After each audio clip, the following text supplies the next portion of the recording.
en fait, ce qui dérange chez vous, ce ne sont pas tellement vos idées sur donc le RIC, mais c'est surtout les personnes qui partagent certaines de vos idées. Mais non, c'est pas ça. C'est ça. Le message est invulnérable. Il est d'une puissance inouïe. Il est extraordinairement subversif. Le message que je viens de vous donner, il est extraordinairement subversif. Si on veut s'émanciper de nos maîtres, si on veut qu'il n'y ait plus de tyrans, il faut que nous écrivions nous-mêmes les règles de la représentation. Ça, c'est anti-tyrannique. Vous m'entendez ? C'est anti-fasciste. Il n'y a plus de fascisme au sens large, je ne parle pas du fascisme historique, mais il n'y a plus de tyrannie possible dans un peuple qui est devenu constituant. Ça, c'est le message. C'est impossible pour un parlementaire d'argumenter contre ça. Le message est trop fort, il est trop subversif. Alors quand vous ne pouvez pas vous en prendre au message, vous déboulonnez le messager et vous lui dites il a des fréquentations, je ne sais pas quoi, donc il mange des enfants, je ne sais pas ce qu'il fait. Vous avez dit au journal Le Monde au sujet d'Alain Soral, pour moi Alain Soral est à gauche parce qu'il se bat contre les privilèges.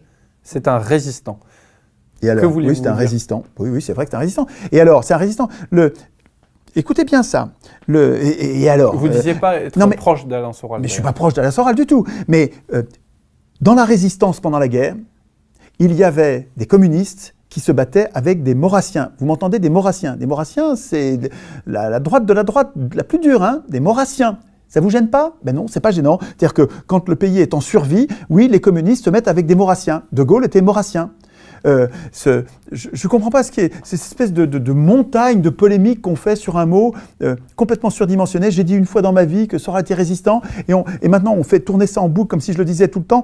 Je ne parle jamais de ce type-là et les gens qui m'accusent sont ceux qui en parlent tout le temps. Alors, on dirait que c'est eux qui sont chargés de faire la promotion du type dont on est interdit, alors que moi, j'en parle jamais, absolument jamais. Et quand j'ai dit qu'il était résistant, c'est juste factuel. Je répète, écoutez bien ça. Le système parlementaire, je l'analyse comme un système de domination parlementaire, où les élus décident tout à la place des gens. Donc, je conteste la légitimité du système du gouvernement représentatif. Oui, je le mets au centre parce que c'est notre prison politique, c'est le gouvernement représentatif. Ce système de domination est attaqué par sa gauche et par sa droite.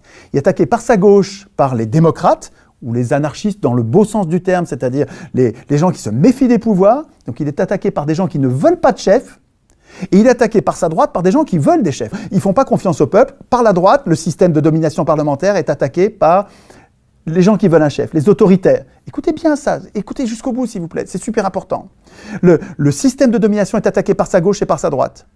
Il est attaqué par les rouges et par les bruns. Alors qu'est-ce que font les élus, les élus et les journalistes qui en sont les complices du système de domination ? Ils font partie du mécanisme de domination. Qu'est-ce qu'ils font quand ils sont attaqués par leur gauche, par des démocrates comme moi ? C'est super compliqué de dire Chouard, l'écoutez pas, c'est un démocrate. C'est difficile d'argumenter comme ça parce que tout le monde va se marrer en disant mais démocrate, démocrate c'est pas un défaut.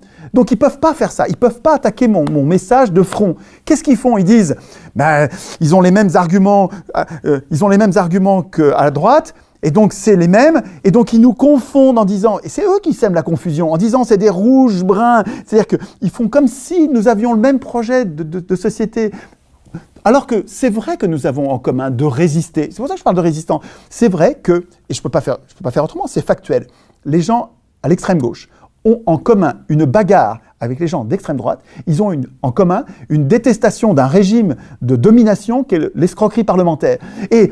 Donc vous dites d'extrême gauche. Je suis d'extrême gauche parce que j'ai un projet qui est fondamentalement démocratique. Je ne veux pas de chefs, je veux des chefs dominés. Donc je suis anti-tyrannique. C'est extravagant de m'assimiler à l'extrême droite. Rien compris au truc. Justement, des personnes à l'extrême gauche vous accusent de confusionnisme. Mais c'est eux qui confondent tout. Voilà, c'est eux qui confondent tout. Ils confondent tout parce que... Seriez-vous un rouge-brun ? Le mot rouge-brun est une aberration. Je vous répète, le mot rouge-brun est inventé par le parlementaire pour éviter d'avoir argumenté contre la critique démocratique en mélangeant les démocrates avec les fascistes, ce qui est une extravagance. Le mot rouge-brun est une extravagance. Et c'est pas parce que je parle à un royaliste que je deviens royaliste. Excusez-moi, je reste ultra-démocrate. Je n'ai pas changé d'un iota là, sur ce point depuis 10 ans que je travaille, mais j'ai besoin de comprendre. Si vous voulez, moi, je veux instituer un monde commun. Donc, je suis pas au niveau législatif, je me bagarre pas sur les sujets législatifs. Je sais bien toutes les différences qu'il y a avec les gens qui sont d'autres bords politiques que moi, je sais bien les différences qu'il y a. Moi, je me hisse au-dessus pour fabriquer un monde dans lequel nous puissions vivre sans nous étriper. Donc, j'ai besoin de comprendre pourquoi un jeune royaliste est royaliste. Comment est-ce que ça se fait qu'un gars puisse avoir confiance en un roi, alors que pour moi, c'est super dangereux d'avoir un roi ou un chef hors contrôle. J'ai besoin de comprendre comment il réfléchit pour imaginer les institutions qui vont permettre de vivre ensemble. Et c'est pas parce que je vais parler avec lui que je deviens royaliste. C'est totalement déconnant sous prétexte que j'ai fait une conférence avec lui ou que j'ai discuté avec lui, de considérer que c'est des fréquentations douteuses. Mais qu'est-ce que c'est que cette façon de juger les gens ? C'est l'antinomie de la politique, c'est-à-dire c'est la négation de la politique. On ne peut plus faire de politique. Une dernière question, Étienne.